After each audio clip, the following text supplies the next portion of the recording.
sangat cepat masa berlalu. So kita bersyukurlah dalam langkah-langkah kita nak berhadapan Ramadan, kita berada dalam keadaan yang terbaik kan untuk menyambut bulan Ramadan kali ini. Kita berada dalam mood tarbiyah, bincang sirah dan sebagainya. Yang keduanya, apa yang sedang berlaku di dunia hari ini makin rumit. Siapa-siapa yang mengikuti perkembangan perbicaraan di antara South Africa mendakwa Israel di International Court of Justice kan, ICJ. So hari ini adalah peluang Israel lah membela diri. Tak pasti apa dia punya decision. Maybe esok kot ataupun tak pasti, tak follow sampai habis. Ini satu unik dan menarik sebab kes ni dibawa oleh South Africa kan, bukannya mana-mana negara Islam, dan disokong kuat pun oleh negara bukan Islam lah, menyokong kuat membawa Israel ni ke muka pengadilan dunia untuk dia didakwa dan menghentikan genosid berkenaan. So perkara-perkara seperti ini sebenarnya ada benda-benda yang kita boleh rujuk dalam sirah Nabi sallallahu alaihi wasallam. Kadang-kadang kita memanglah tidak menyukai kekafiran kan, kemusyrikan. Tapi nanti bila kita tengok dalam sirah, sebenarnya ada ibrah yang boleh kita kaitkan dengan apa yang berlaku hari inilah. Jadi bila kita membaca sirah nanti, dengan mendalami fiqh pada sirah itu, kita dapati sebenarnya ada je kelompok-kelompok orang bukan Islam yang kita boleh manfaatkan untuk Islam kan. Sebab watak-watak itu akan sentiasa adalah. Contoh dalam sirah Nabi, kalau orang baca, jumpa tak nama seorang tokoh tu, nama dia Ibnu Darnah. Ibnu Darnah. Jadi Ibnu Darnah ni dia bukan Islam lah. Tetapi dia ni antara orang yang bila Abu Bakar rasa tak selesa di Mekah sebab dia tak dapat flexibility nak beramal, Abu Bakar pun berhasrat nak pergi hijrah ke Habasyah. Ini awal-awal tahun keempat kenabian. So bila Ibnu Darnah jumpa Abu Bakar dalam perjalanan nak berhasrat hijrah juga, kata Ibnu Darnah, kenapa engkau nak pergi kan? Engkau ni orang yang baik sebagainya. Kata Abu Bakar, aku tak boleh duduk kat Mekah ni sebab aku rasa terhalang, tak bebas untuk beramal dengan Islam. Jadi Ibnu Darnah kata, tak apa, kau stay, aku akan backup kau. Aku akan memberi kita panggil apa tu, dia orang punya istilah tu, memberi jaminan supaya engkau boleh beramal Islam kau secara aman. Walaupun Ibnu Darnah ni bukannya Islam kan. Jadi watak-watak itu sentiasa adalah. So ini menarik bila kita baca sirah dan kita relate pula dengan situasi semasa kan. Anyway, apa yang kita akan buat pada malam ini insya-Allah kan sebagai permulaan lah.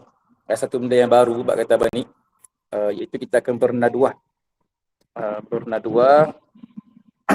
So dalam sistem tarbiyah yang kita ikuti ini sebenarnya sangat cantik, sangat komprehensif, sangat syumul, sangat sophisticated lah kita katakan kan, yang kita ambil daripada apa yang telah ditinggalkan oleh orang-orang terdahulu dalam mentarbiyah ini kan. Mereka telah tinggalkan satu sistem, satu metodologi yang sangat kompleks, tetapi bukan kompleks dalam arti kata lengkap kan, komplement, kompleks, yang menarik, yang unik lah. Daripada usrah kita ada program daurah, sebenarnya ada banyak lagi bentuk-bentuk wasilah-wasilah tarbiyah yang lain. Jadi hari ini kita cuba nak bawa satu bentuk itu, naduah. So naduah ni sebenarnya dia adalah satu perbincangan, satu forum yang kita duduk, satu kumpulan, kita datangkan sekumpulan pakar-pakar untuk berbincang satu isu, dan orang yang datang naduah tu boleh faham isu tu daripada perbincangan berkenaan. Kalau tengok dekat sini, satu buku yang bagus ni dia ceritakan tentang lah. Dia menceritakan tentang wasilah-wasilah tarbiyah yang ada dalam Ikhwan Muslimin. Dia kata dalam dia nak memperkenalkan apa itu naduah, dia bawa naduah ini, dia kata berarti satu majlis di mana banyak orang berkumpul di sekelilingnya. Dalam sirah Nabi ada satu tempat dipanggil Darun Naduah. Darun Naduah dalam sirah Nabi ini merupakan tempat orang Quraisy berkumpul. Mereka berbincang, macam parlimen dia orang lah. Kalau kita ada parlimen kat Malaysia, apa, Dewan Rakyat. Kemudian ada apa dekat Jerman, ada panggil apa dia punya parlimen tu? House of apa? Tak tahu ke tak ada parlimen? Bundestag tak silap. Apa tu? Tak tahulah. Tapi setiap negara tu dia ada parlimen masing-masing. Dan dia ada nama kan. Kalau macam UK ada nama dia, Malaysia panggil Dewan Rakyat, House of Commons ke, House of Rolls ke. So kalau di konteks zaman sebelum Islam di dalam Quraisy punya komuniti di Mekah, parlimen mereka adalah Darun Nadwah. So tempat Darul tu tempat Nadwah tu berkumpul dan berbincang. Itu konteks itu dululah. Jadi dalam tarbiyah ni dibawa elemen maksud Nadwah tu adalah satu wasilah, satu program kita berkumpul berbincang dengan topik itulah kita pilih lah. Yang ideanya kita menjemput orang-orang pakar dalam bidang tu untuk mereka bincang dan ulas, audiens pun dapat manfaat. Tapi untuk konteks kita ni tak ada masalah lah, kita belajar kan. So hari ni kita nak bernaduah bagi melengkapi lah supaya tarbiyah kita lebih syumul dan lebih pelbagai. Kadang-kadang kita jemu kan, dengar je perkongsian one way ataupun kalau datang halaqah tu asyik dengar banik je. Sometimes bila ada pelbagai bentuk tarbiyah ni dia akan menghilangkan kejemualan. Okay, kita tengok sikit apa itu naruah. Tengok sikit dekat poin-poin apa yang kita perlu perhatian pada naruah. Okey ni. Okay, dia kata boleh tak pergi ke next page. Dia kata kat sini agenda acara naruah. Dia kata kat sini agenda acara naruah yang akan dilaksanakan harus mempertimbangkan beberapa hal. Yang terpenting antara lain tempat yang dipilih. Okeylah. Waktu yang ditetapkan, jenis peserta naruah berdasarkan ilmu dan pengalamannya, jenis masa naruah baik dari kalangan umum maupun khusus. So ini benda-benda kita kira lah.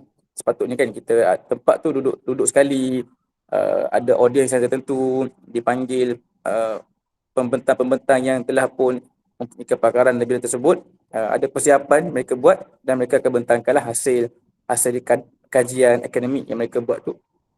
Dan mereka ni munaqashah kan, saling bentang dan saling question, saling cross check pembentangan masing-masing. Dan lepas tu dia kata ada tema yang dipilih dan ini benda-benda kita perlu beri perhatian lah. Antaranya tema lah, ni okey lah tema kan. Lagi next page, sini saya ringkas lagi kita pergi ya.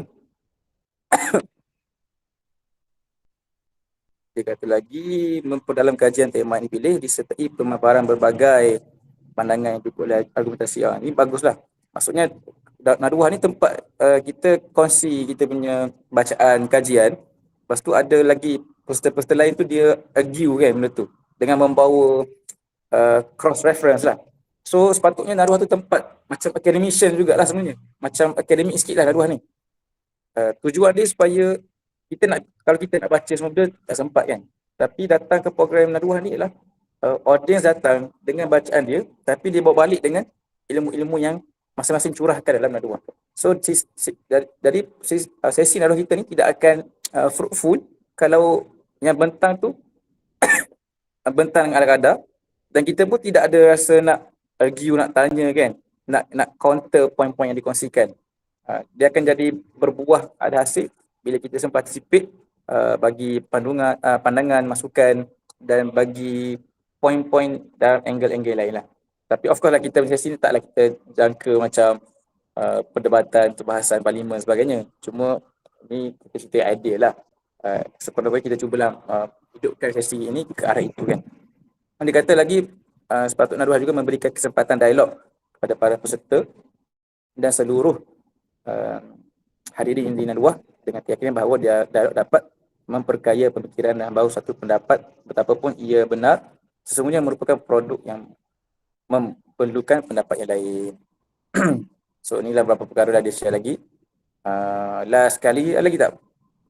Ini tentang disiplin, masa dan kita juga kat sini tak ada apa kot dan naruah ni sepatutnya ada model lah. Model ni macam moderator yang akan ulas, akan komen, yang akan jaga masa sebagainya. Tak tahulah hari ni mungkin abang-abang lah jadi model kan, tapi kita cubalah train. Mungkin sesi naruah ni kita akan buatkan di tempat kita nanti, bila kita kumpul junior ke, bila kita ada bilangan yang memadai nak buat satu, then lagi best jumpalah berkumpul weekend dan kita macam find a topic yang kita nak bincangkan. So mungkin semua orang pun perlu bersedia kan untuk menjadi seorang model jugalah, mampu mengulas topik itu dengan baik. So itu cukup sedikit lah. Boleh faham lah sedikit banyak kan sesi kita ni membentangkan topik ni, dan kalau boleh kita ada partisipasi lah yang baik daripada semua orang, insyaAllah. Wallahu alam. itu saja kot sebagai sedikit mukadimah kan. Dan kita boleh proceed kot training. Pas pada ni. Ada soalan lagi sebelum tu?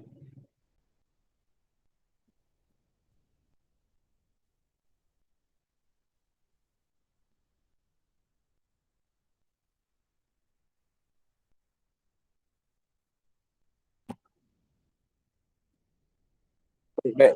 Jazakallah khair. Kalau high level punya naduah ni sepatutnya output dia tu boleh buat paper tau, journal ke atau lagi dahsyat lah. Maksudnya dia akan bawa, dia boleh macam kita pergi seminar kan, conference.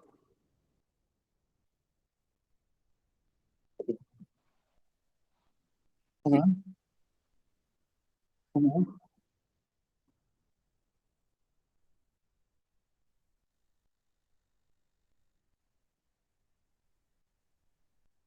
Hmm. Hmm.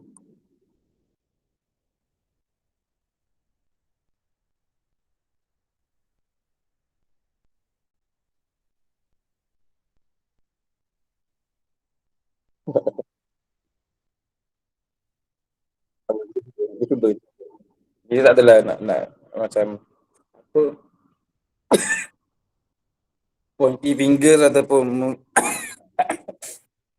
insya-Allah menunjukkan kelemahan siapa kat sini kan, tapi nak belajar lah sama-sama.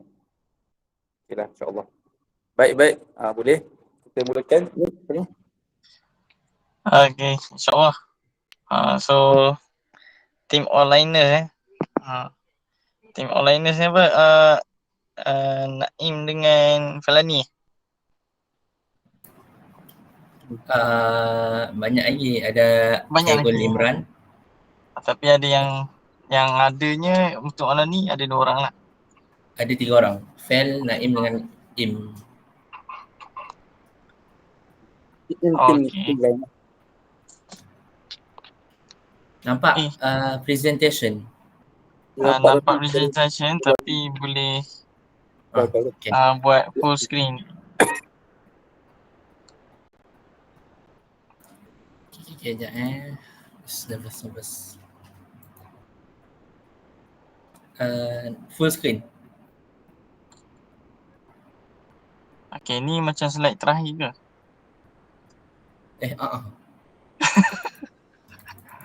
Aduh. Nice. Okay, baik. Ni full kah? Okay, full. Okay, bismillah. So, anda serahkanlah kepada pembentang Membentangkan ni pada fasa awal maksudnya lepas pada dapat wahyu. Okay, insyaAllah. Silakan. Bismillahirrahmanirrahim. Assalamualaikum warahmatullahi wabarakatuh. Hari ni untuk first sesi Nadwah Muhammad kali ni, saya dan Naim akan share tentang peristiwa-peristiwa penting dari tahun pertama hingga tahun keempat kerasulan. Tapi before kita masuk kepada tahun 1, akan ada sedikit introduction ataupun sedikit Fel akan sentuh sedikit tentang kehidupan sebelum kerasulan. Dan before start, nak clarify, Fel akan buat kehidupan before kerasulan, lepas tu disambung oleh Naim setengah, lepas tu Fel akan habiskan yang setengah lagi. Okay, mari kita mula Okay, kehidupan sebelum kerasulan. Fel, saya, Ana. Ada beberapa peristiwa penting yang berlaku sebelum turunnya wahyu kepada Rasulullah. And then Fel dah pilih 3 peristiwa yang Fel rasa macam penting dan akan berbentuk yang memberi pengaruh yang besar lah tentang dakwah yang akan dibawa oleh Rasulullah dari tahun 1 dan seterusnya. Okay, kita mulakan dengan tentera bergajah. kita selalu tahu dah surah Al-Fil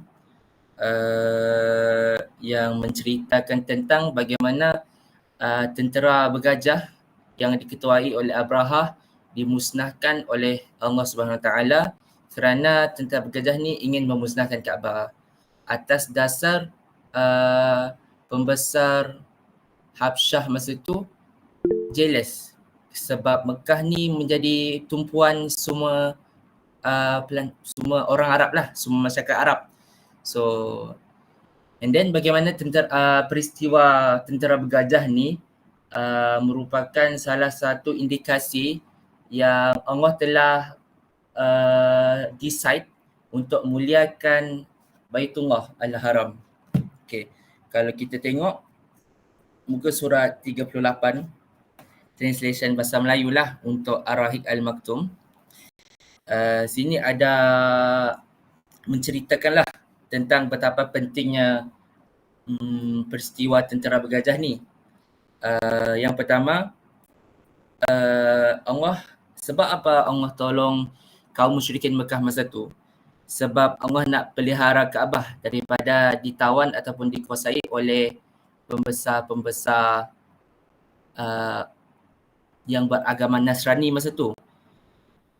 Walaupun penduduk Arab masa tu sememangnya orang yang musyrik, and then yang paling dekat dengan agama Islam ataupun yang dianggap Muslim masa tu adalah orang yang beragama Nasrani, tapi Allah tetap muliakan, tetap turunkan pertolongan untuk membantu penduduk Mekah ni. And then second lagi, Allah nak muliakan Baitullah dan Allah tak nak orang kafir musyrikin Mekah ni ada rasa berjasa sedikit pun, ataupun mereka rasa mereka layak, ataupun mereka yang menyebabkan Kaabah ni diselamatkan. Sebab masa tu kalau kita tahu tentera musyrikin Mekah dia memang tak ada kekuatan tentera lah, and then semua bertempiaran lari lah semasa tentera bergajah tu datang untuk memusnahkan Kaabah. And then yang paling penting, peristiwa yang berlaku telah menarik perhatian dunia di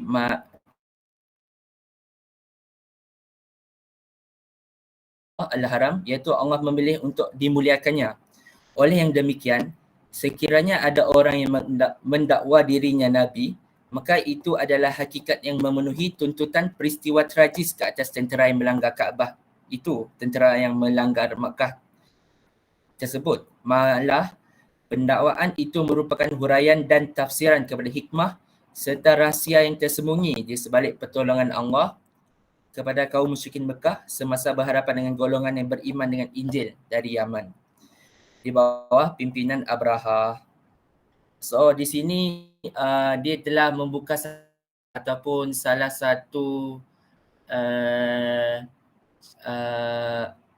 introduction kepada semua penduduk yang berdekatan, penduduk Arab masa tu, yang Allah SWT telah memilih untuk memuliakan Kaabah, dan Allah akan hantar Nabi dalam kalangan orang Arab masa tu. So sesiapa yang mendakwa dirinya Nabi, semestinya mereka sepatutnya berimanlah, sebab lebih-lebih lagi orang kafir musyrikin Mekah kan, sebab dia ni dah diberi banyak nikmat dah, lepas tu diselamatkan lagi, tapi apakan daya kan, dah musyrik. Okay. Untuk pembinaan semula Kaabah ini fail pilih sebab ia menunjukkan betapa Rasulullah ni dalam masa 40 tahun before dia diangkat menjadi Rasul, kedudukan dan status ataupun bagaimana orang musyrikin Mekah ni melayan Nabi ataupun menganggap Nabi sebagai orang yang jujur, Al-Amin. Kalau kita tahu kisah tentang pembinaan semula Kaabah ni berlaku sebab masa tu ada banjir besar. Ada banjir besar. And then orang kafir musyrikin Mekah ni dia start untuk berbincang lah untuk membina semula Kaabah masa tu. And then diorang decide untuk membina semula Kaabah tu dengan duit yang suci daripada riba, suci daripada segala anasir-anasir jahiliah lah. Sebab diorang tahu yang Kaabah tu dimiliki oleh Tuhan yang satu lah, Allah lah.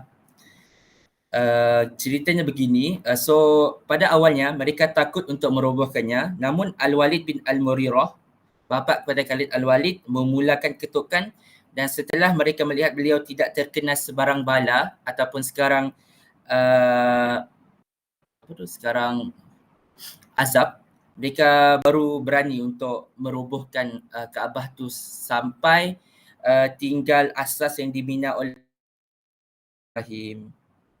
Tapi yang kita tahu tahan berlaku sebab para pembesar daripada setiap bani ada konflik untuk memilih siapa yang akan meletakkan batu Hajarul Aswad. So dengan kehendak tinggallah Abu Umayyah bin Al-Mughirah mengemukakan cadangan kepada mereka, iaitu menerima penyelesaian dari orang yang pertama memasuki ke dalam masjid tersebut. So Abu Umayyah ni dia cadangkan untuk daripada kita bergaduh macam ni, kita akan menjadikan orang pertama yang memasuki pintu masjid tu untuk menjadi hakim, untuk menjadi judge untuk keadaan, untuk situasi inilah. Dengan kehendak Allah, Rasulullah orang memasuki masjid menerusi pintu itu. And then sini merupakan dialog yang penting lah untuk menunjukkan bagaimana status Rasulullah tu sendiri dalam kalangan orang Arab tu, even before kerasulan. Itu pun Al-Amin. Kami semua bersetuju dengan penyelesaian Muhammad. Sini pun semua pembesar kabilah Arab ni, dia orang bersetuju untuk ikut judgement yang akan dinyatakan oleh Rasulullah lah. And then kita tahulah selepas itu Rasulullah pun minta kain, lalu diletakkan Hajarul Aswad di atas hamparan kain tersebut dan meminta setiap kepala kabilah memegang hujung kain tersebut. Seterusnya meminta mereka mengangkatnya sehingga apabila sampai ke tempatnya, Rasulullah sendiri yang meletakkan batu Hajarul Aswad tersebut. Okay, and then terakhir sebelum kita proceed dengan tahun 1 sampai tahun 4, perkahwinan dengan Khadijah radhiyallahu anha. Di sini saya nak letak sebab bagaimana roles ataupun peranan yang dimainkan oleh Khadijah radhiyallahu anha ni amatlah penting semasa turunnya wahyu pertama, wahyu kedua, and then bagaimana Khadijah ni merupakan figure yang penting untuk menenangkan Rasulullah semasa Rasulullah ni tengah menggigil ketakutan selepas mendapat wahyu yang pertama. And then kita tahu juga Khadijah radhiyallahu anha ni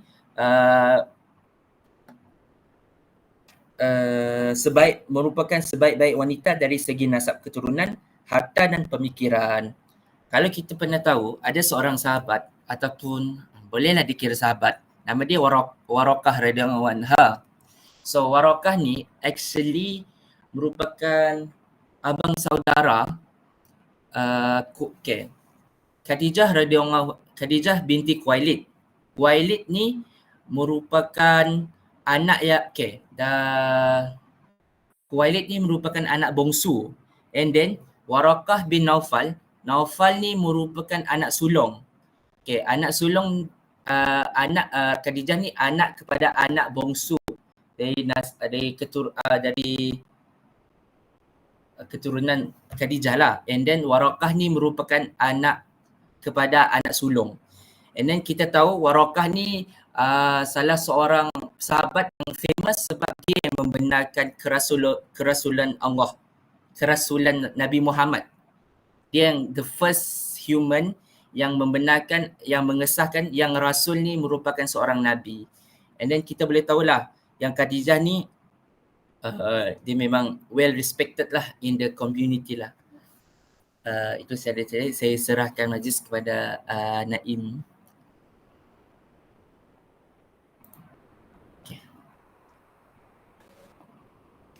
Baik, alhamdulillah. Dengan Dengar jelas ke suara? Jelas. Baik, terima kasih kepada Akhi Felani atas kongsian sirah sebelum kerasulan Nabi Muhammad sallallahu alaihi wasallam.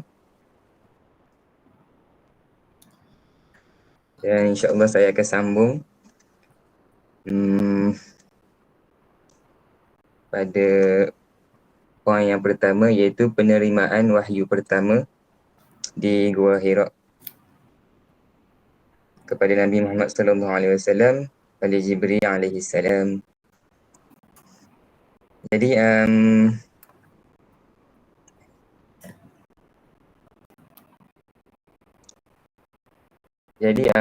pada wahyu pertama kita terima maklum ayat Quran turun kepada Nabi, iaitu surah Al-Alaq ayat 1 sampai 5.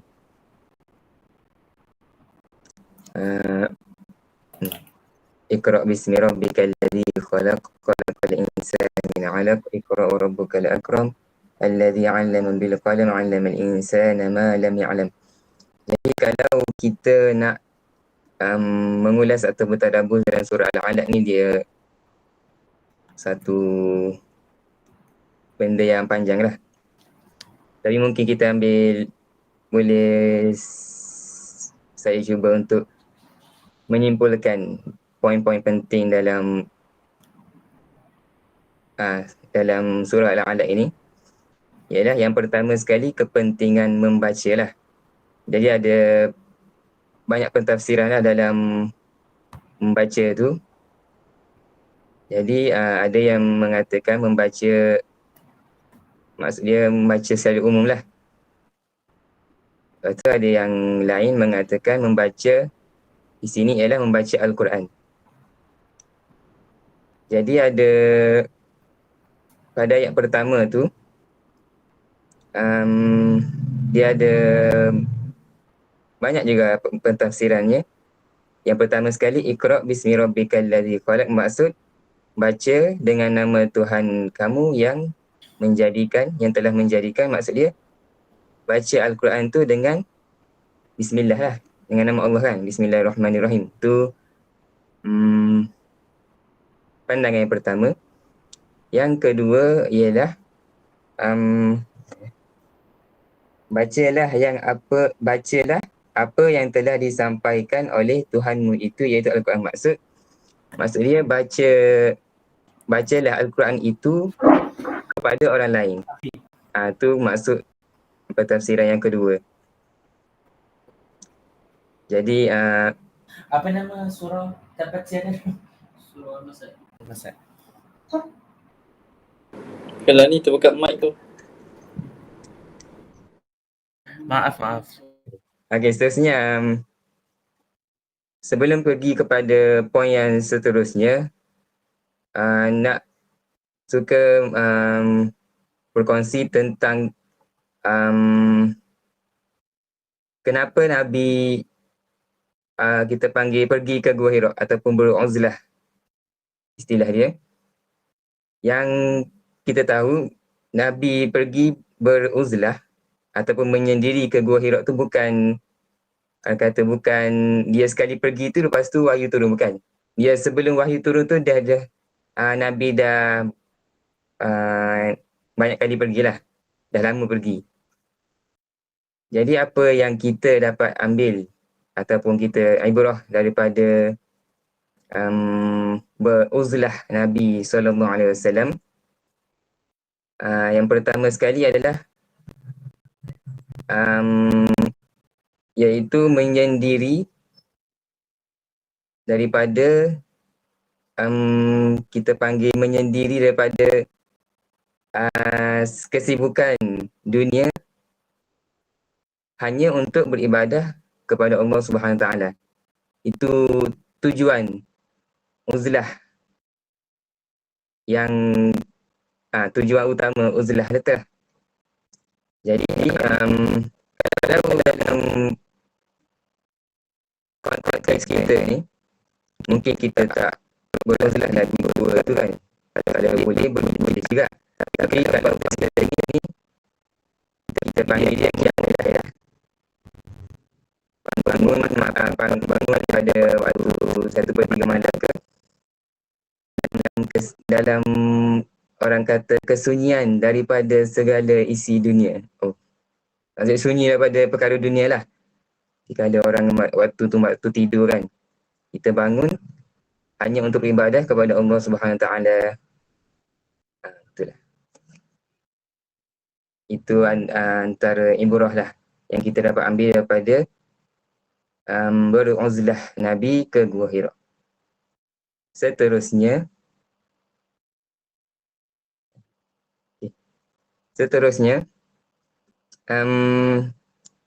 apabila Nabi telah mendapat wahyu pertama tu,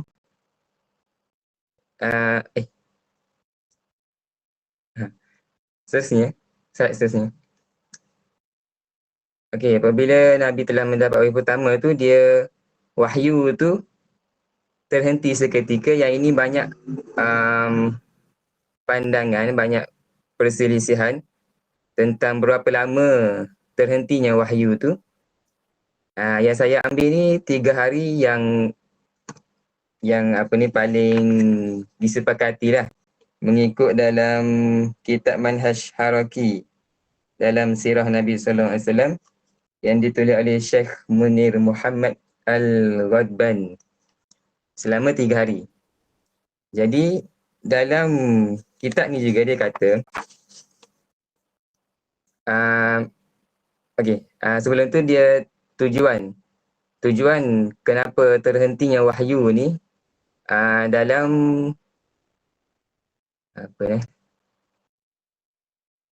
dalam kitab Rahib Maktum yang dikatakan oleh Ibnu Hajar, dia kata ada antara tujuan terhentinya wahyu 2. Yang pertama membuang perasaan gerun. Kerana kalau kita tahu apabila wahyu tidak diturunkan, selepas wahyu pertama tu tidak diturunkan kepada Nabi ni dia rasa macam takut ataupun tidak tenteram lah. Nabi dia selalu pergi ke Gua Hira tu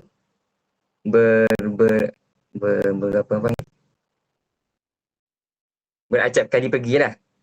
Kerana untuk menerima wahyu tu. Lepas tu yang kedua ialah membangkitkan perasaan rindukan wahyu. Sebab Nabi tu merindukan wahyu tu, sebab tu dia pergi ke Gua Hira tu dalam perasaan gerun, takut yang inilah tidak menerima wahyu kan. Jadi 2 perasaan ni jugalah yang sepatutnya kita perlu tanam pada diri kita. Apabila contoh sehari-hari kita, apabila tidak, bukan menerima wahyu kan, wahyu tu Al-Quran lah. Apabila tidak membaca ataupun tidak mendengar ataupun tidak mentadabbur Al-Quran dalam sehari-hari itu, sepatutnya kita perlu merasa gerun tu. Gerun yang patut merasakan gerun tu sebab jauh daripada Al-Quran lah. Lepas tu membangkitkan rasa rindukan Al-Quran tu lah. Okey, seterusnya yang 3 hari tu, dalam kitab Manhaj Haraki dia kata kami tidak menjadikan rentang waktu ini sebagai patokan ataupun sebagai perkara penting lah. Kan tadi kan ada pelbagai pandangan kan tentang berapa lama terhentinya wahyu tu kan. Jadi dia kata, kami juga tidak berpendapat bahawa gerakan Islam sekarang harus menempuh tahapan siriyah ataupun dakwah secara sembunyi ni selama 3 tahun. Tetapi kami memahami bahawa berakhirnya tahapan ini telah terwujudkan sebab kaum muslimin telah memiliki basis kuat yang dapat melindungi mereka dari pemusnahan. Jadi apa yang kita kejap. Fair, slide sesungguhnya. Okey, sebelum situ. Jadi yang ibrah lah yang kita dapat ambil daripada peristiwa terhentinya wahyu ni sebenarnya bukanlah terhentinya wahyu tu perkara yang kita ambil berat. Tapi apa yang kita ambil berat adalah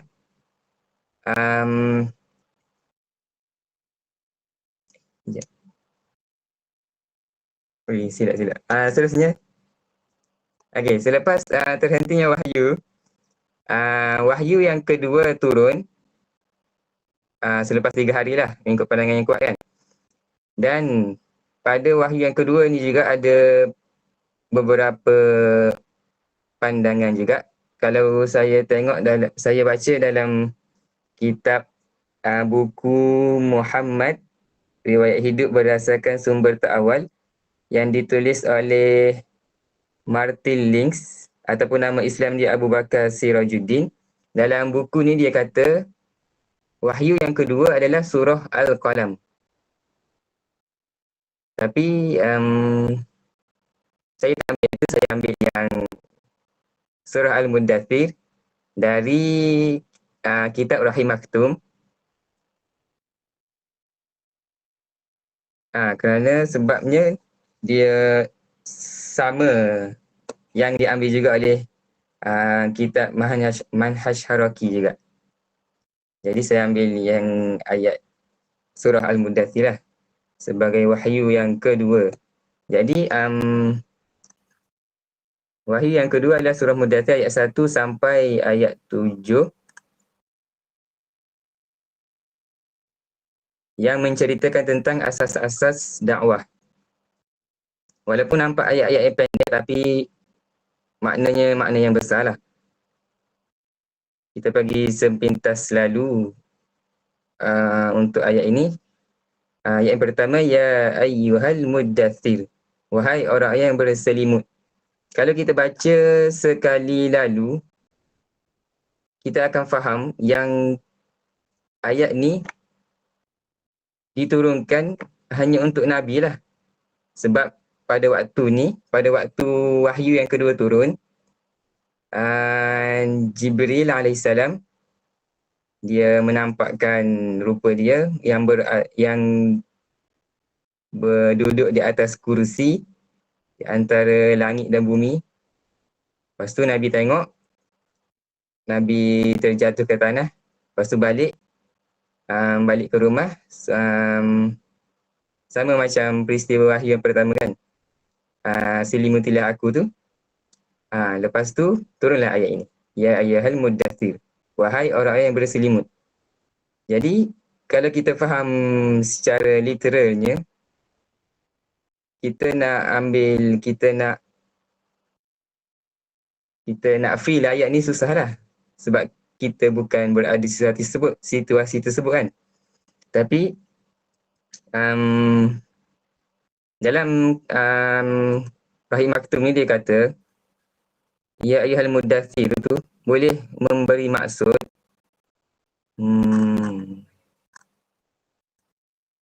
boleh memberi maksud juga sebagai wahai orang-orang yang hidup, bukanlah tempat dunia ni tempat untuk kamu tidur, bukanlah tempat untuk kamu rehat, bukanlah tempat untuk kamu bersedak-sedak dengan dunia lah.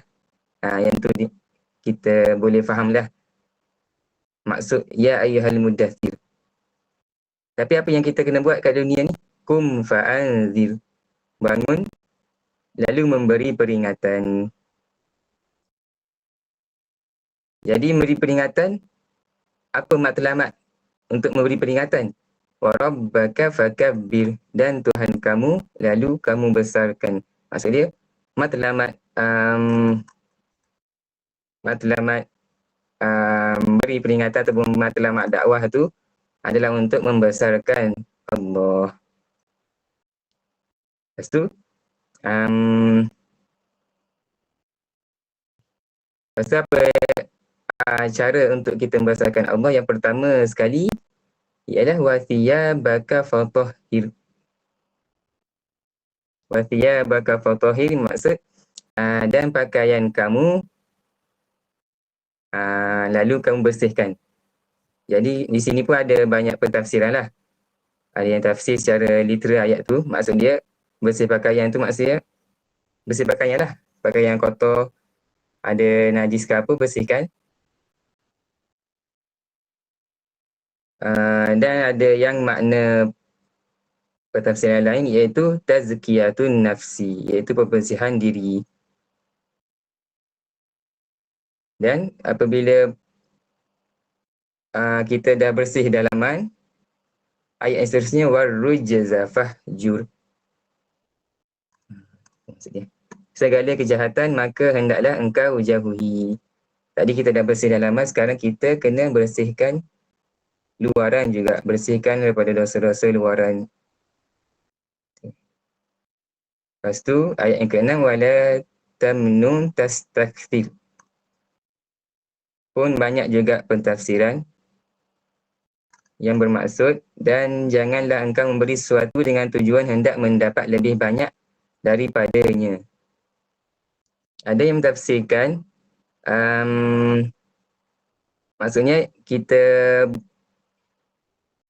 memberi sesuatu, kalau di sini maksud dakwah lah. Maksudnya kalau kita berdakwah tu kita tidak mengharapkan tujuan yang lain lah ataupun mengharap kehabuan kan.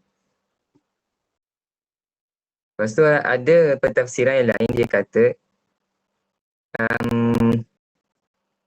jangan kita berhenti memberi sesuatu atau berhenti berdakwah ni walaupun telah banyak. Tastakthir kan lebih banyak kan. Walaupun kita telah banyak berdakwah, itu tidak menjadi alasan untuk kita berhenti. Itu pentafsiran yang lain lah.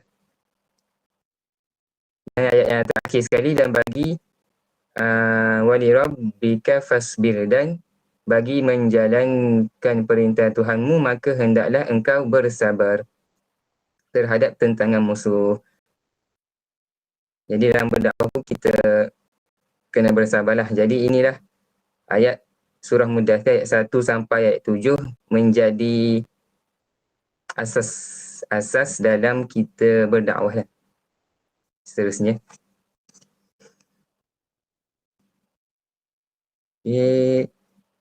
Bila dah mendapat kata wahyu untuk berdakwah, Nabi pun berdakwah yang terbahagi yang kita tahu pada dua lah. Yang pertama berdakwah secara rahsia atau sir. Yang kedua dakwah secara terbuka. Jadi dakwah secara rahsia selama 3 tahun.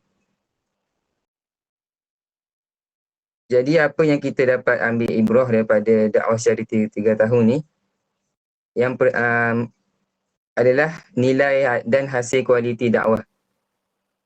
Jadi kita bukanlah tengok kepada dakwah tu selama mana kan. Maksudnya dakwah secara rahsia ni selama 3 tahun. Itu tidak menjadi kepentingan lah. Tapi yang pentingnya adalah hasil dakwah secara rahsia tu. Jadi hasil dia adalah menghasilkan generasi mukmin atau Muslim yang menjadi tulang belakang dalam pergerakan Islam. Dia ada istilah Arab dia, saya tak ingat. Tapi lebih kurang kaedah sulbah ke macam tu lah. Tapi yang maksud dia, generasi awal ataupun generasi dakwah secara rahsia ni adalah untuk membentuk core Islam yang kukuh lah, menjadi tulang belakang dalam pergerakan Islam tersebut. Seterusnya.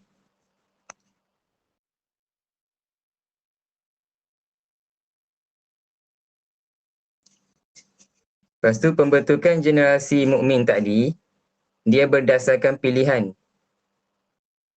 peribadi da'i.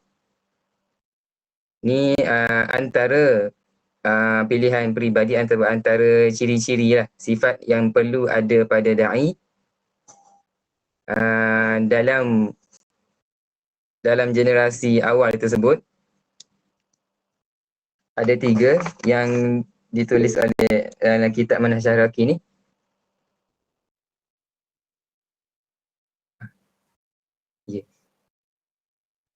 Kita bagi masa 30 minit kan, kalau ikutkan masa sampai 10.30 lah. Maksudnya lebih kurang 5 minit lagi. Kalau ada injury time pun lebih 10 minit je. Maybe boleh apa, bukan kita tak nak bagi ruang untuk kan. Okay, nak boleh speed up sikit lah. Okay. Okay, yang pertama sekali, peribadi yang perlu ada pada da'i, yang pertama akhlak yang baik lah. Yang tu dah confirm lah. Jadi kalau akhlak yang baik, jadi orang yang nak ikut pun akan lebih mudah lah. Yang kedua, pengetahuan. Pengetahuan di sini bermaksud mengenal jiwa mad'u ataupun tahulah macam mana nak tackle mad'u tu untuk dengar apa yang kita serukan, apa kita sampaikan. Yang ketiga, pekerjaan dan status sosial.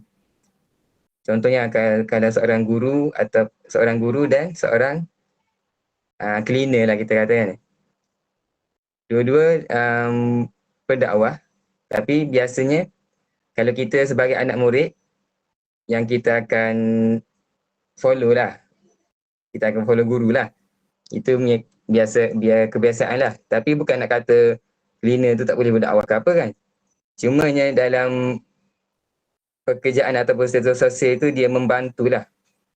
Lagi tinggi itu membantu untuk lebih mudah orang untuk ikut. Okay, dan seterusnya, poin solat juga satu perkara yang penting. Sebab saya Siriyah ni, Nabi SAW dan para sahabat pun telah melakukan solat walaupun tidak disyariatkan kewajipan lagi. Tapi tetap melakukan solat tu sebab dia antara orang kata puncak perhambaan kita kepada Allah Subhanahu Wa Taala kan. Iaitu melalui solat. Seterusnya.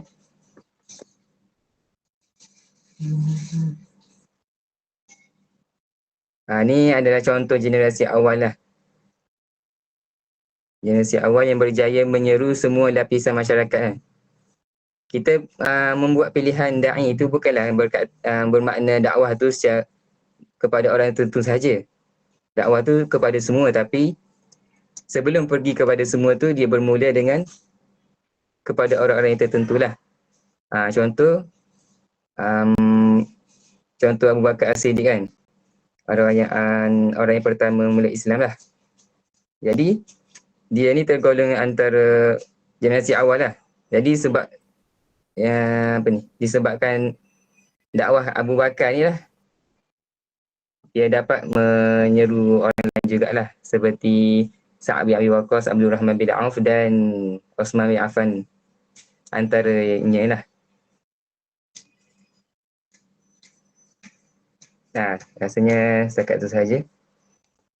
Saya serahkan sambungannya kepada saudara Felani. Jazakallah khair Akhi Naim. Akhi Abang Syakir, berapa minit lagi kami ada?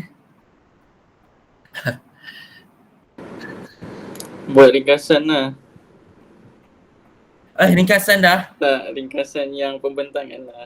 Boleh. Sambung lagi. 10 minit lah. Okay, Fel sambung je InsyaAllah. Okay, so seterusnya kita dah dakwah secara jahra lah. Wa anzir ashiratakal aqrabin, dan berilah peringatan serta amaran kepada kaum kerabatmu yang dekat. So peristiwa yang amat sinonim dengan dakwah secara terangan ni, kita dimulakan dengan peristiwa di Bukit Al-Sofa. Okay, Bukit Al-Sofa ni main karakter untuk peristiwa yang berlaku kat Bukit Al-Sofa ni semestinya Nabi Muhammad lah, dan seterusnya kita punya villain lah, Abu Lahab. Abu Lahab ni Rasulullah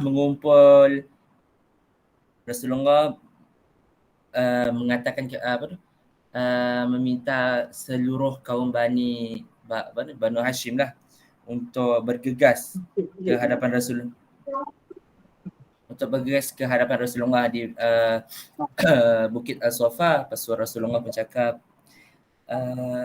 bagaimana kalau aku katakan kepada kalian bahawa di sebalik bukit sama ada musuh berkuda akan menyerang kamu. Maksudnya, apakah kamu boleh percaya cakapku itu? Jawab mereka, ya kami percaya sebab selama ini belum pernah dalam pengalaman kami kamu ini menipu. Rasulullah pun menyambung katanya dengan, sesungguhnya aku hendak memberi peringatan kepada kalian bahawa azab sengsara sedang menanti kamu. Lepas tu Abu Lahab pun menjawab dengan perkataan yang amat famous lah. Ali haza jama'tana, adakah itu tujuan engkau mengumpulkan kami? Ya alamin. Tu. So peristiwa ni merupakan nuzul ashabun nuzul lah untuk surah Al-Masad, tabat yada abi lahabi wa tabat. So dalam banyak-banyak manusia di muka bumi ni, Abu Lahab lah salah satunya yang dah dijanjikan tempat di neraka. Lepas tu kita selepas Bukit Al-Safa tu kita dibawa kita beralih kepada reaksi dan halangan yang dihadapi oleh Rasulullah selepas diberikan wahyu untuk menyebarkan dakwah Islam, syiar Islam secara terang-terangan.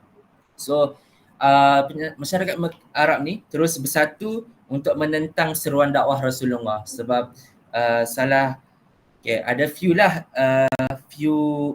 reason lah kenapa dia menolak seruan dakwah ni secara memang bersatu padu lah. Dalam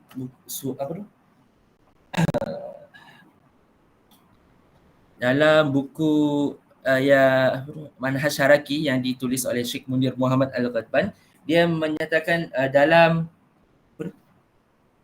ada dua sebab yang utama mengapa masyarakat Arab jahiliah ni menolak seruan dakwah. Yang pertama masalah wadahnya, iaitu mereka memang tidak dapat terima kalimah la ilaha illallah tu, which is tiada Tuhan selain Allah. Sebab dia orang ni dah hidup berpaksikan Tuhan-Tuhan yang banyak, berhala-berhala. So and then sebab apa dia orang amatlah tak boleh dengan la ilaha illallah ni, yang first dia orang selalu bangga dengan ajaran yang diwariskan secara turun-temurun oleh nenek moyang mereka. And then yang kedua, ekonomi dan status. So kalau kita nak tahu, kalau kita dalam surah Al-Ma'un, ara'aita alladhi yukadzibu bid-din fadzalikal ladzi yad'ul yatim, menyatakan tentang orang-orang yang mendustakan agama. Actually mengapa Abu Lahab ni dia ada status ataupun profil yang amat tinggi dalam kalangan orang Arab ni? Sebab Abu Lahab ni, banyak ulama cakap Abu Lahab ni memegang jawatan sebagai bendahari agung untuk penduduk Arab masa tu, untuk Mekah masa tu. So basically Abu Lahab ni yang memegang dan menguruskan segala duit sumbangan ataupun duit tabung yang diperolehi setiap tahun. Ya kan, setiap tahun ada jemaah-jemaah haji daripada seluruh dunia kan. And then daripada duit-duit yang sumbangan tu, Abu Lahab yang handle semua tu. And then surah Al-Ma'un dia menceritakan tentang orang-orang yang mendusta agama. Tabat ara'aita alladzi yukadzibu bid-din fadzalikal ladzi yad'ul yatim, orang yang tidak memberi makan kepada orang miskin dan orang yang menzalimi anak-anak yatim. So basically tiga ayat pertama surah Al-Ma'un ni di Abu Lahab, sebab Abu Lahab dia tak amanah memegang jawatan sebagai bendahari agung penduduk Mekah masa tu. Sebab itulah kita tengok memang orang anak yatim memang banyak mati kelaparan. Lepas tu kita boleh tengok orang-orang miskin ni dia memang susah sangat nak cari makan. Sebab duit yang diberi oleh jemaah-jemaah haji yang disumbang oleh jemaah haji tu sepatutnya digunakan untuk orang-orang yang teraniaya ni lah, tapi Abu Lahab yang menganiaya mereka. And then masyarakat Arab jahiliah ni juga dia tak boleh dengan idea yang semua manusia ni ada sama taraf. Itulah yang menyebabkan mereka menolak bersatu menentang seruan dakwah Rasulullah. Dalam surah Al-Qiyamah, bal yuridul insanu liyafjura amamah, bahkan manusia menghendaki untuk terus berjahat di masa yang akan datang. Surah ni Allah turunkan untuk menceritakan kepada Rasulullah kita, Rasulullah SAW, yang orang Arab masa tu akan bersatu padu, akan terus menerus untuk melakukan kejahatan. Sebab itulah turunnya wahyu untuk Rasulullah ni ada satu misi yang padatlah untuk membersihkan penduduk masa tu daripada segala rawasib jahiliyah. Kita selepas tu kita Okay, dia tak ada dalam slide tapi fail, ada dua lagi kita nak cakap. Boleh Mas Syakir? Okay, first kita akan cakap tentang Serial At-Tanzim. Serial At-Tanzim ni maksudnya Serial At-Tanzim ni merupakan gerakan-gerakan yang secara bersembunyi lah. Sebagaimana kita sedia maklum, selepas pada awal-awal tahun awal-awal dakwah Rasulullah ni, mostly semua perjumpaan dilakukan di Darul Al-Arqam, yang merupakan suatu amalan yang bijak dan penuh hikmah yang dirancang oleh Rasulullah untuk mengadakan pertemuan di rumah Al-Arqam bin Abil Arqam, Amr bin Hisham. And then kenapa rumah Al-Arqam ni memang strategik? Satu, dia tersembunyi. Dia memang dia di lembah Sofa ni. Tapi kalau kita tengok ada tengok gambar dia lah bagaimana tempat kat Bukit Sofa ni, dia bukit. And then dalam bukit tu dia banyak lorong-lorong kecil. So dalam lorong-lorong kecil yang banyak ni ada satu rumah Al-Arqam. And then kita dikuatkan lagi dengan peristiwa yang Umar ni, masa Umar before dia masuk Islam, dia nak bunuh Rasulullah.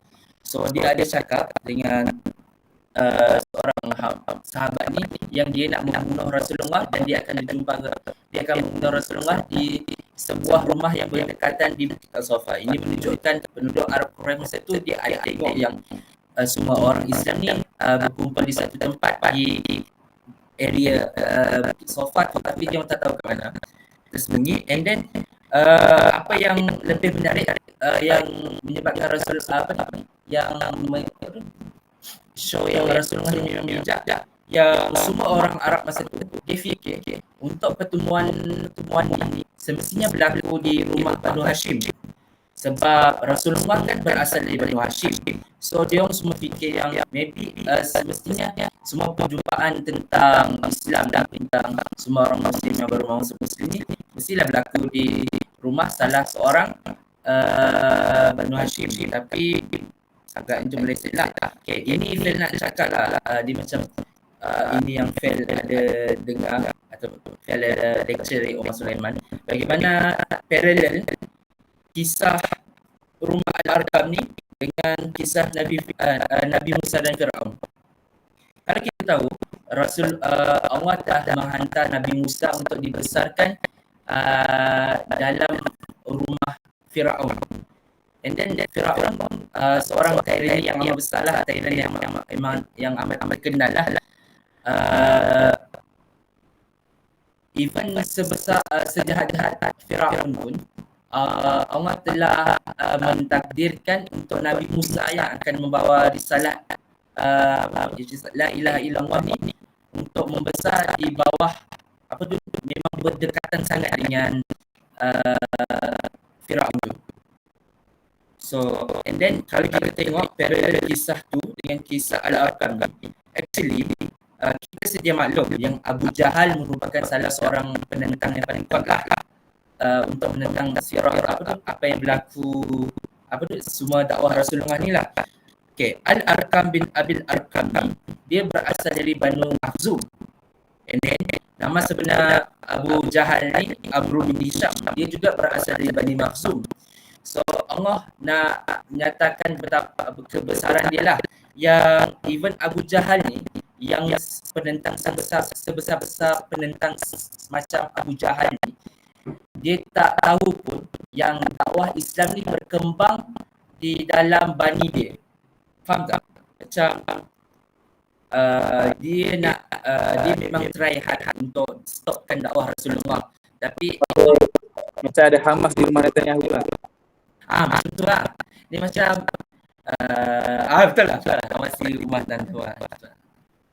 So nak cakap correlation dia lah. So yang dakwah risalah Islam ni tidak akan berhentilah. Tidak ada orang yang dapat membinasakan ataupun stopkan risalah Islam ni daripada terus berlaku.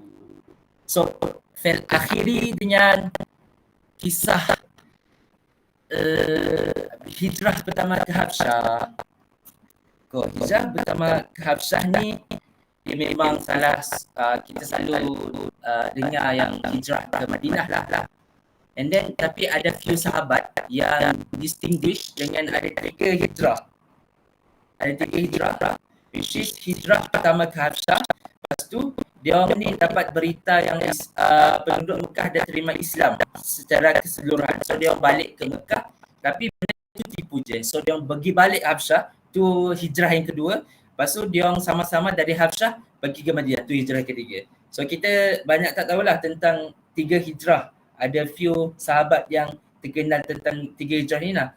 Salah seorang dia Ummu Habibah binti Abu Sufyan. Okay. Kita nak cakap tentang hijrah pertama ni banyak jugalah, tapi sebab masa amat menceburi kita, Fel nak cakap tentang bagaimana hijrah pertama ke Habsyah ni merupakan salah satu strategi ataupun salah satu rancangan yang amat yang menggoncangkan ataupun menimbulkan konflik yang amat besar dalam keluarga-keluarga besar Quraisy ni. Okay, kalau kita tahu salah seorang pembesar masa tu yang menentang Rasulullah, which is Abu Sufyan. Abu Sufyan ni dia memang level-level Abu Jahal, Abu Lahab macam tu lah. Dia memang orang yang ada status tinggi, profil tinggi, disegani oleh semua, disegani, tapi dihormatilah sebab dia punya nasab keturunan. So disebabkan hijrah pertama ke Habsyah ni ada anak dia, which is Ummu Habibah binti Abu Sufyan yang yang nanti akan menjadi isteri Rasulullah. Disebabkan penyertaan Ummu Habibah ni seorang muslimah untuk antara para muhajirin yang pergi ke Habsyah, menyebabkan orang musyrikin Mekah masa tu dia rasa macam even keluarga-keluarga besar ni pun dah dimasuki oleh dah diracuni dengan Islam lah macam tu. So dia rasa macam Islam ni dah cukup kuat lah, sebab sampai keluarga-keluarga besar macam keluarga Abu Sufyan pun dah ada orang yang memeluk Islam.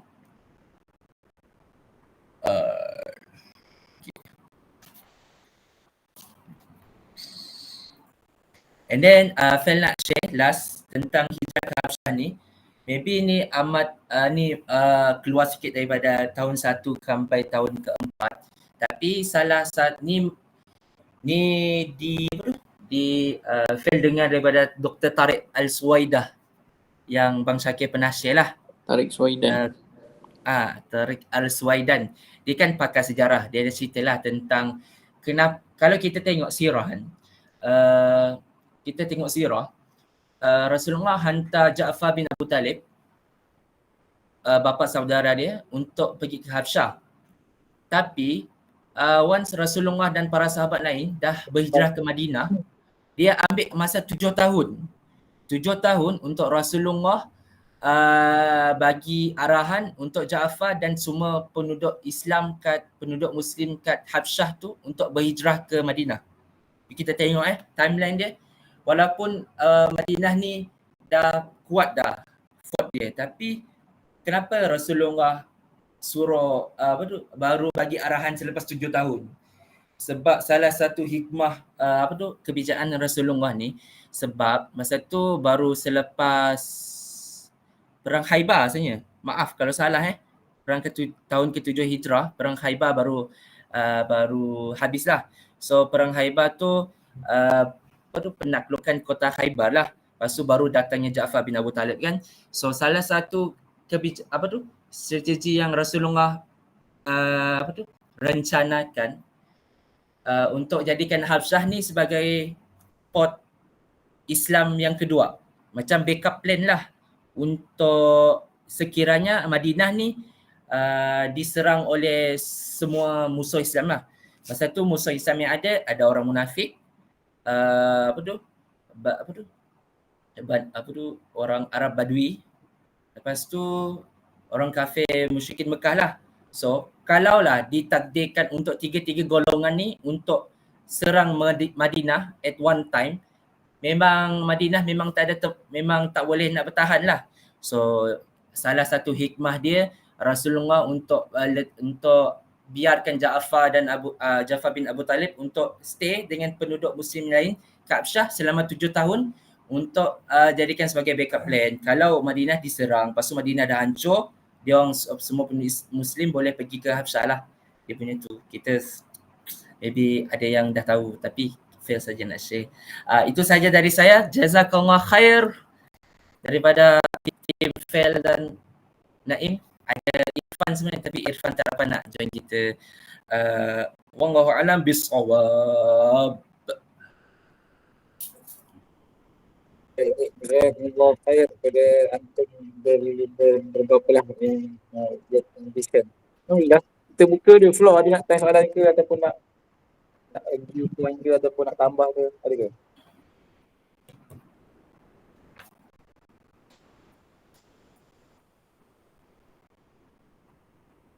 Semua orang masih lagi segar ke, bersedia ke untuk teruskan? Zarik dah terleft ke apa tu? Kenapa? Ke dah solat ke apa? Tak pasti tu. Cuba ni. Sekejap. Jangan tanya. Adakah siapa nak tambah ke ataupun nak tanya? Secara umumnya boleh bagi ulasan sikit kan. Alhamdulillah, okeylah perkongsian ni. Walaupun kita sering selalunya sirah Nabi yang part awal ni kita sering dengar lah kan. Yang jarang-jarang dengarnya sirah-sirah di Madinah. So, yang daripada awal sampailah kerasulan dan 4 tahun pertama ni kita sering dengar. Tapi still daripada penceritaan dan juga presentation Fair dan Naim tadi, rasa ada benda barulah yang dapat kan hari ni. Ada juga benda baru yang dapat. Contohnya apa dia? Tadi apa yang Fair tadi adalah something yang new, yang bagus kita boleh ambil. Okey. Tak ada benda sangat nak ada komen sebab event tak banyak kan, tahun 1 dan tahun keempat. Cuma tadi Naim dia sentuh Naim sentuh pasal dakwah kita bagi pendua, sir dan jahar. Dia tak semudah itulah bila pengarang sirah mengklusterkan fasa-fasa tu, dia tak kata ni sir ni jahar, tapi dia kata ni adalah sir, ni adalah fasa tentangan, ni fasa boykot, ni fasa perhijrah sebagainya. So dalam jahar tu dia bagikan pada beberapa pula lah tantangan sebagainya. So tahun pertama, tahun keempat ni basically sir lah kan. Tahun keempat tu baru ada sedikit jahar lah. Jahar tahun keempat lah jahar. Dan tadi Fair cerita tentang Syriat Tanzim kan. Tak pasti adakah semua orang dapat grab ke tak point tu. So ini point daripada Syekh Munir Ghadban daripada buku Manhaj Syaraki. Dia bahagikan pula dakwah tu ada aspek kerahsiaan tu kepada beberapa bentuk kerahsiaan. Itu satulah rahsia tu dari segi konten dakwah tu. Yang kedua adalah rahsia segi pergerakan ataupun planning keorganisasian tanzim tu. Jadi dia kata dakwah mula-mula sir kan. Dakwah tu sir, konten sir dan pergerakan tu pun sir. Bila masuk fasa terbuka yang tahun ketiga tu, yang terbuka tu hanyalah konten. Tapi pergerakan tu masih lagi rahsia. Kita tak tahu lagi siapa key player sebagainya kan. So dia bagi itulah, dia bagi dua lah. Terbuka dan rahsia tu dia bagi dua aspek pula, iaitu aspek konten dan juga aspek pergerakan. Cuma hari ni dia komen pula lah. Dia kata dalam konteks negara moden sekarang, konten dakwah Islam dah tak rahsia kan, sebab semua orang dah boleh akses Al-Quran ke. Tapi ada setengah tempat pergerakan tu masih rahsia. kan. Movement nak bawa Islam tu masih lagi rahsia. Contohnya kalau nak bawa Islam di China kan, orang China kan setengah-tengah tempat tu dia masih lagi anti-Muslim. So kita masih lagi merahsiakan pergerakan kalau adanya bahaya lah. Itu dia punya praktikal lah kenapa dia membahagikan terbuka dan rahsia tu pada dua aspek, iaitu content dan juga planning dan pergerakan tu lah. Yang lain okey je. Lagi bagus sebenarnya kalau macam Naim share tadi banyak penafsiran, pandangan tu, pandangan ni. Lagi bagus kalau Naim bawa sekarang. Ini pandangan siapa kan. Supaya bukannya pandangan satu, pandangan dua, tapi pandangan Syekh ni, ulama ni lagi strong lah kita punya delivery kalau kita dah ada quoted nama tokoh tu kan. Allah Alam, ada tambah tak? Ada soalan daripada lain-lain? Yang lain, adakah yang lain-lain rasa ada dapat benda baru hari ni? Daripada audience kita.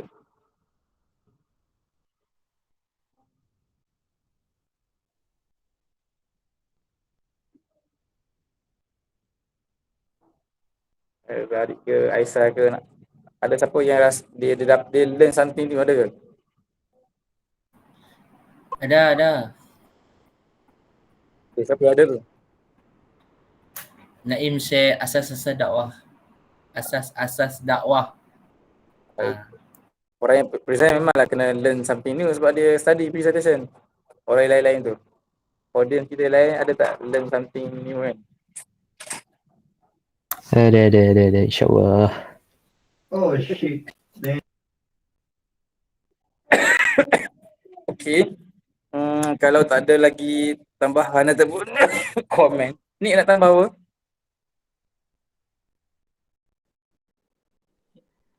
Tak ada kot. Memang dah detail ni. So, boleh teruskan ke second? Ni. Siapa ni? Second. Adik. Tengok keadaan masa rasa